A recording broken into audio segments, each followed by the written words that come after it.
Sir వీళ్ళందరూ మీరు వెళ్ళి పబ్లిక్ వర్క్ సెక్రటరీని కలవండి, నేను మాట్లాడతాను. ఇనాగ్రేషన్కి మీరు రావాలి సార్. ముందు పని ఫినిష్ అవ్వాలి కదా, అప్పుడు చూద్దాం. Morning sir. సార్ ఒక అర్జెంట్ మ్యాటర్ సార్.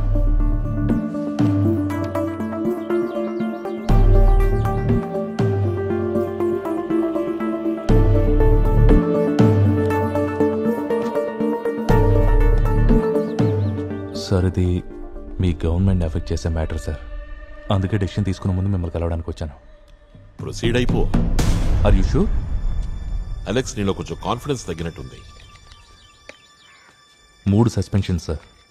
మీకు తెలుసు కదా, విజిలెన్స్ డైరెక్టర్ పదవి అంటే హీరోయిజం చూపించాలన్న ఆలోచన. ఇప్పుడైతే నాకు అసలు లేదు సార్. భయం వేస్తుంది సార్. ఏమైనా చేయాలంటే చెక్ చేసుకోవాలి ఎవరెవరు ఇన్వాల్వ్ అయ్యారో అని. ఎవరెవరు ఇన్వాల్వ్ అయ్యారో చెక్ చేసుకోవాలి అని రాస్తుందా మీ రూల్ బుక్ లో? అలెక్స్ నీకు ఇంకా ఎంత సర్వీస్ ఉంది? 2 సంవత్సరాల 8 నెలలు సార్. నాకు ఈ స్థానంలో ఎన్నాళ్ళుంటానో తెలియదు, కానీ నీ సర్వీస్ అయ్యి నువ్వు రిటైర్ అయ్యే వరకు నీ స్థానంలోనే ఉంటావు. అవునా?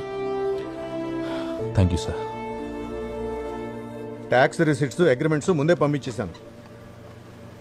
వాళ్ళు దీన్ని అనవసరంగా లేనిపోని చెప్పి ఇష్యూ క్రియేట్ చేస్తున్నారు. నేను చెప్పే జాగ్రత్తగా విను. ఈరోజే ఈ ఇష్యూ సెటిల్ అయిపోవాలి. ఏం లేదండి, 6 చిన్న ప్రాబ్లం, మ్యాక్సిమం 2 రోజులు, ఈలోగా క్లియర్ అవుద్ది. హలో, మినిస్టర్ గారు మీటింగ్లో ఉన్నారు, ఓ అరగంటకి ఫోన్ చేయండి. ఓకే.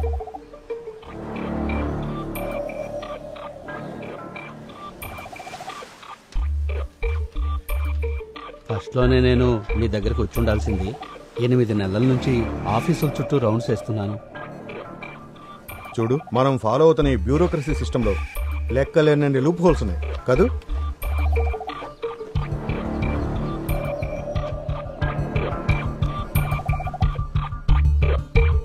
సార్ రండి, కూర్చోండి, తీయండి.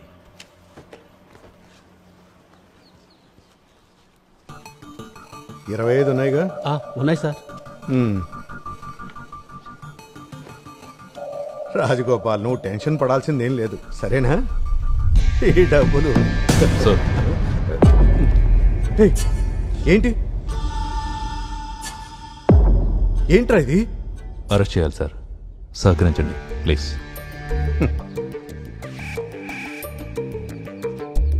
ఓ, industrial infrastructure corporation, TSRTC corporation, ఈ 2 ఖాళీగా ఉన్నాయి. చైర్మన్ పోస్ట్లో నీకు ఏది కావాలి చెప్పు. సీఎం గారికి అయితే కాల్ చేయకండి సార్, ఆయనకన్నీ తెలుసు. రెవెన్యూ మంత్రి ఎంజే సత్యనారాయణ అరెస్ట్. వైజాగ్ లోని గవర్నమెంట్ గెస్ట్ హౌస్ లో మంత్రిని విజిలెన్స్ అధికారులు అరెస్టు చేశారు. వరంగల్ కి చెందిన ఒక వ్యక్తి దగ్గర నుంచి లంచం తీసుకుంటూ రెవెన్యూ మినిస్టర్ రెడ్ హ్యాండెడ్ గా పట్టుబడ్డారు. విజిలెన్స్ డైరెక్టర్ స్వయంగా ఈ ఆపరేషన్ లో పాల్పంచుకున్నారు. ఈ అరెస్ట్ తో ఎంజే సత్యనారాయణ తన మంత్రి పదవి నుంచి 25 లక్షల రూపాయలు లంచం తీసుకుంటూ రెవెన్యూ మినిస్టర్ సత్యనారాయణ అడ్డంగా దొరికిపోయారు. మినిస్టర్ పర్సనల్ సెక్రటరీ మనోజ్ రవీంద్రను కూడా అధికారులు అరెస్టు చేశారు. విజిలెన్స్ డైరెక్టర్ అలెక్స్ నేతృత్వంలో ఈ అరెస్టులు కొనసాగాయి. సత్యనారాయణ మంత్రి స్థానాన్ని కోల్పోవటం ఖాయమైనప్పటికీ ఎమ్మెల్యేగా ఆయన రాజీనామా చేసే అవకాశం లేదని పలువురు విశ్లేషిస్తున్నారు.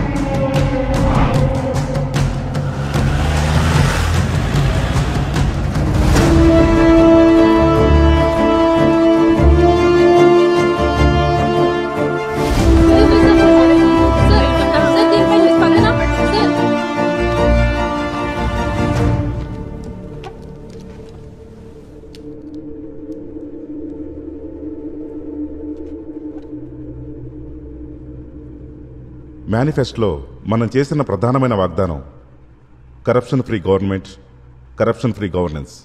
అది నిలబెట్టుకునే ప్రయత్నంలో భాగంగానే కొన్ని కఠినమైన నిర్ణయాలు తీసుకోవాల్సి వచ్చింది. అందులో ఒకటి సత్యనారాయణ అరెస్ట్. బాబీ సార్, సత్యనారాయణ గారు మంత్రి స్థానం మాత్రమే కోల్పోయారు. ఆయన ఇంకా ఎమ్మెల్యేనే, మాకు నాయకుడే. సత్యనారాయణ గారి సపోర్ట్ తోటే మీరు ఈ అధికారాన్ని అనుభవిస్తున్నారు. ఆయన ఒక్క మాట చెప్తే చాలు, ఆ నిమిషమే మేమంతా ఎమ్మెల్యేలుగా రాజీనామా చేస్తాం. తర్వాత ఒక్క ఎమ్మెల్యే సపోర్ట్ మీద ఆధారపడుతుంది మీ గవర్నమెంట్. చెప్పడానికి బాధగా ఉన్నా ఇది మాకు వెన్నుపోటుతో సమానం. సీఎం గారు, ఇంతకంటే ఇంకేం చేయగలం గోపాలకృష్ణ? నువ్వే చెప్పు. ఆయన మీద రైడ్ చేయడానికి విజిలెన్స్ ఆఫీసర్స్ వస్తున్నారని ఫోన్ చేసి చెప్పాలా? ఏం మాట్లాడుతున్నాడు బాబు గారు? ఇలాంటి విషయాలు డీల్ చేయడానికి కొంచెం లోక జ్ఞానం, ఎక్స్పీరియన్స్ ఉండాలి. అది వదిలేసి ఏంటది ఓవర్ నైట్ సక్సెస్ అయిపోయి కీ పొజిషన్లోకి వచ్చేస్తే ఇదిగో ఇలాంటివే జరుగుతాయి. సీఎం గారు, మనం ఇక్కడ నీతి న్యాయం అనుకుంటూ ముందుకు పోలేం. మన ప్రధాన లక్ష్యం అధికారాన్ని నిలబెట్టుకోవడం. ఇప్పుడున్న ఈ సంకీర్ణ ప్రభుత్వంలో ఒక చిన్న నిర్ణయం కూడా మనల్ని ప్రతిపక్షంలోకి నెట్టేయచ్చు. మనం ప్రతిపక్ష పొజిషన్లో నుండే కదా రామచంద్ర అధికారంలోకి వచ్చింది. మన గవర్నమెంట్ అధికారంలో ఉండాలి, నువ్వు గవర్నమెంట్లో ఉండాలి. నీ ఉద్దేశం అదేగా? బాబీ సార్, ఒక మాట అనే ముందు కొంచెం ఆలోచించండి. ఒక సీనియర్ నాయకుడికి మీరిచ్చే మర్యాద గౌరవం ఇదేనా? ఎటు అవకాశం ఉంటే అటు మారటమే సీనియారిటీ అనుకుంటే నాకు ఈయన మీద మాటల్లో చెప్పలేనంత గౌరవం ఉంది. అర్థమైందనుకుంటా? బాబీ గారు, మీరు కొంచెం పద్ధతిగా మాట్లాడితే బాగుంటుంది. ఏం పద్ధతి గురించి మీరు మాట్లాడుతున్నారు? మీరు పాటలు చెప్పినట్టు నడుచుకోవాలి, అది పద్ధతి. ఏంటి? ఆపండి, ఆపండి.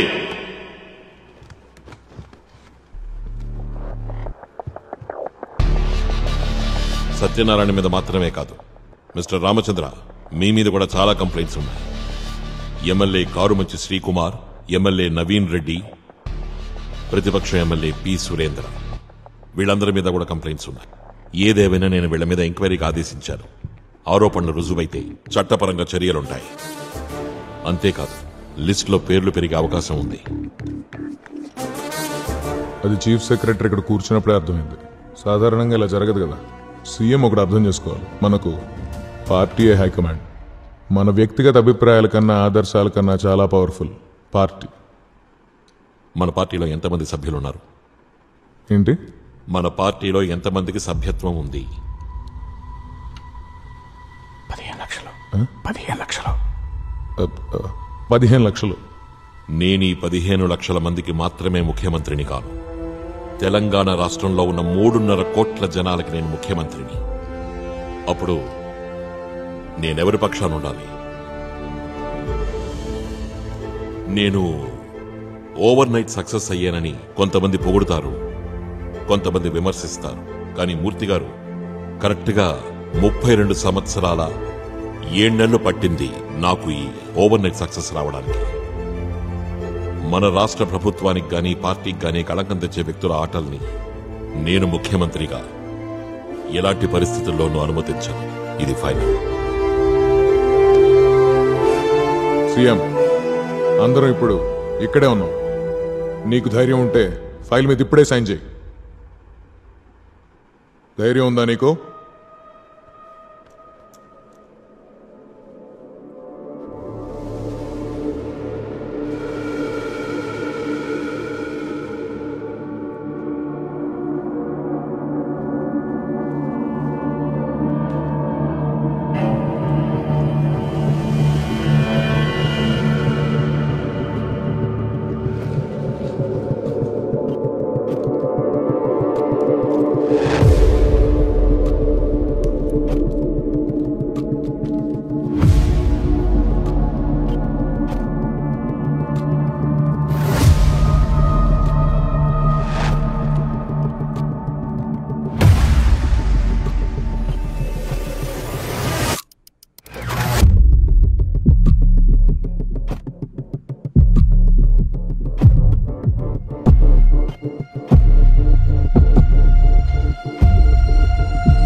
ఎలా వణికిపోయాడో చూడండి సంతకం పెట్టడానికి.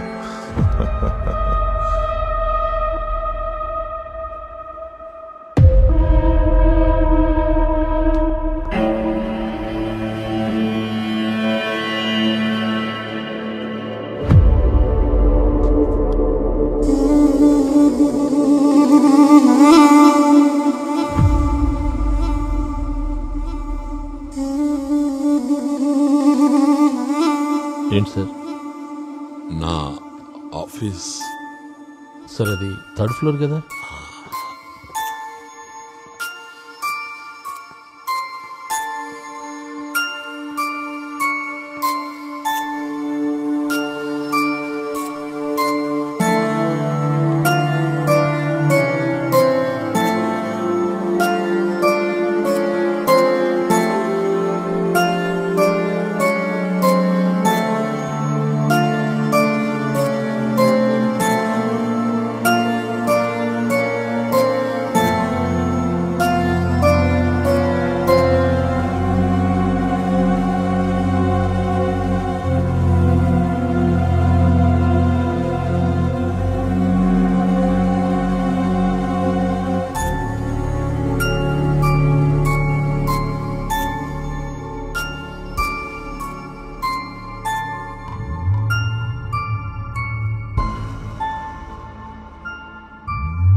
సార్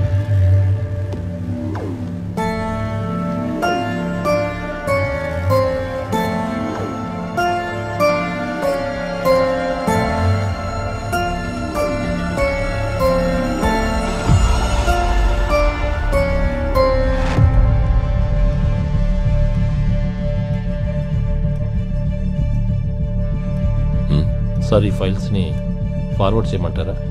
చెప్తాను.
గతంలో జరిగిన హెడ్ ఇంజరీకి దీనికి ఏదైనా సంబంధం ఉందా?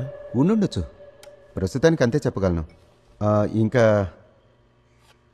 Last time I saw him ఈ కండిషన్లో ఫేస్బుక్ పోస్ట్ పెట్టిన కుర్రాడి నాన్న హాస్పిటల్లో అడ్మిట్ అయిన సమయంలో ఆ రోజు కూడా చంద్రం హెడేక్తో సఫర్ అయ్యాడు.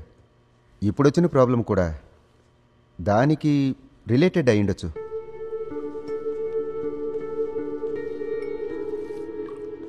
రోజు తీసుకోవాల్సిన మెడిసిన్స్ని వారానికి ఒక్కసారి తీసుకుంటున్నాడు. అది వేరే ఎవరికో ఫేవర్ చేసినట్టుగా. ఇదిగో టీ తాగు.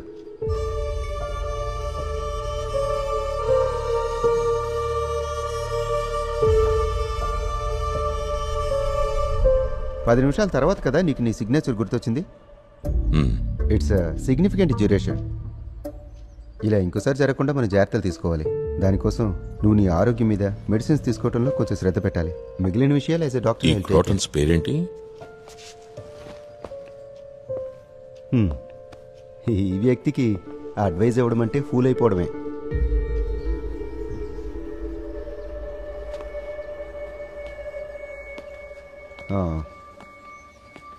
ఒక డీటెయిల్డ్ ఎవాల్యుయేషన్ చేయాలి.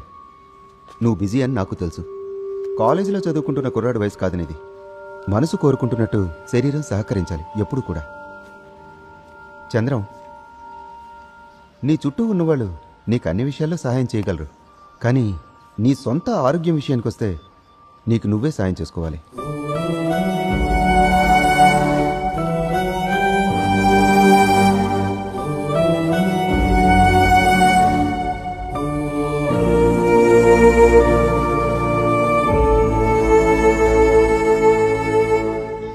అంకుల్ బ్రేక్ఫాస్ట్ చెయ్యొద్దు. 8 o'clock కల్లా మేము ఇంటికి వెళ్ళిపోవాలి. అబ్బాయి నిద్రలేచాడా? ఆహా, ఇంకా నిద్రపోతూనే ఉన్నాడు. కెనడా వెళ్లేలోపు ఇంకోసారి వచ్చి వెళ్తాం. బాబీ అని ఇక్కడికి వచ్చి వెళ్తున్నాడు అంకుల్. దాదాపు రోజు వస్తూనే ఉంటాడు. ఈ రోజు కూడా వచ్చాడు. చంద్రం బాబీ కలిసి డాక్టర్ని కలవడానికి వెళ్ళారు.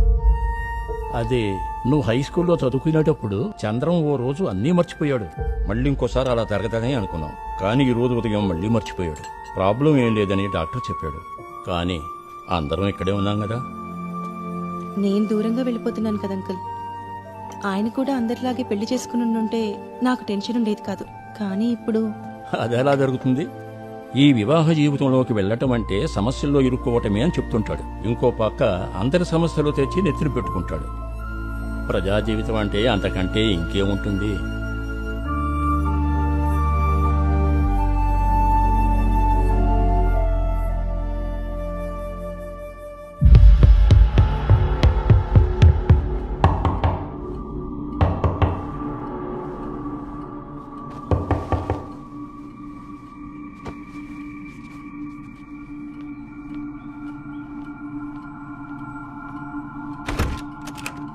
సార్ డీజీపీ గారు లైన్లో ఉన్నారు.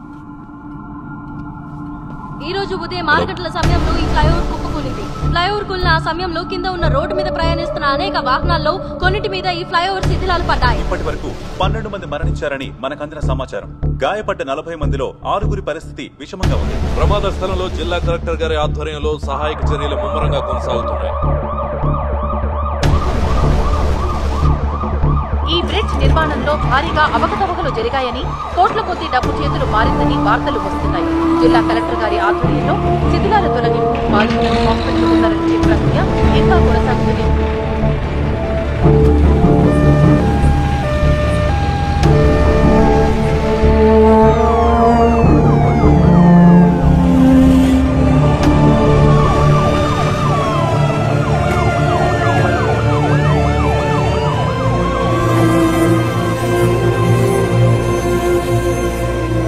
సార్ బళ్ళు పక్కకు పెట్టండి. అంబులెన్స్కి దారవదు. Okay sir.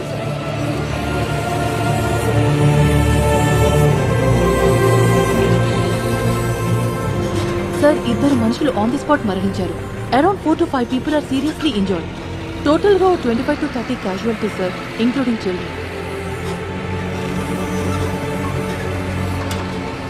ఫోర్స్ అవసరమైతే వెంటనే రప్పించండి. వాళ్ళు ఆంది వేశారు. సార్, ఈ బ్రిడ్జి నిర్మాణం మీ హయాంలోనే జరిగింది. దీని గురించి మీరు ఏమంటారు సార్? చెప్పండి సార్. ఈ హాస్పిటల్ నిమ్స్ హాస్పిటల్కి తీసుకెళ్లారు సార్.